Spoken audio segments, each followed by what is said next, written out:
Welcome to today's Ukraine war update for April 26, 2026. Ukraine reached one of Russia's biggest oil refineries overnight. Drones struck the Slavneft-YaNOS refinery in Yaroslavl, around 700 kilometers from the front. Local residents reported around 15 explosions on site. The vacuum distillation unit took a direct hit, sparking a large fire.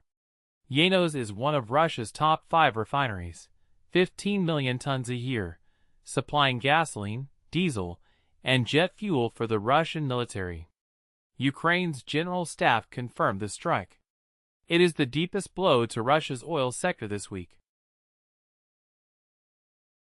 A heavy drone day. 2,229 drones destroyed, the highest count of the past week and well above the recent daily average, though still short of the March 30th peak of 2,471. 76 artillery systems lost, 30 cruise missiles, 960 Russian troops killed. Cumulative drone losses now pass 258,000. Russia hit Ukraine with 144 drones plus ballistic missiles overnight. Ukrainian air defenses shot down 124 drones, but 11 sites were hit. At least 5 killed and over 30 wounded. In Bielopil, Sumy region, 2 killed by drone. Dnipropetrovsk, 1 killed, 4 wounded. Kherson, 7 wounded. Zaporizhia, 2 killed. Russia conducted more than 700 attacks on 50 Zaporizhia region settlements alone. Odesa took the night's most strategic hit. A Palau-flagged cargo ship loading at the Odesa port was damaged by drone strike.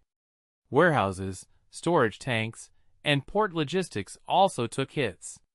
No crew injuries reported. The strike sends another signal to civilian shippers.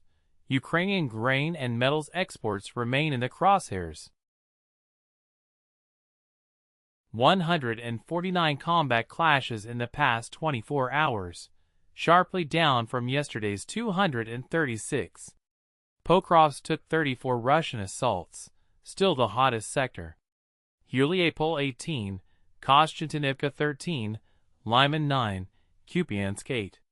Russia fired 50 missiles, conducted 66 airstrikes, dropped 203 guided aerial bombs along the line, and used over 9,600 FPV and kamikaze drones. Beyond Yaroslavl, Ukraine's drone campaign hit a wide arc of targets. Crimea, Russian-installed authorities claim 71 drones intercepted over Sevastopol overnight. Border regions, Belgorod reported 2 civilians injured, a man and a woman. Bryansk 1 wounded. In Kursk, a drone fell into an apartment courtyard. 36 residents evacuated, including 9 children, no casualties reported. Russia's Ministry of Defense claims 203 Ukrainian drones shot down nationwide. Then there's Cherepovets.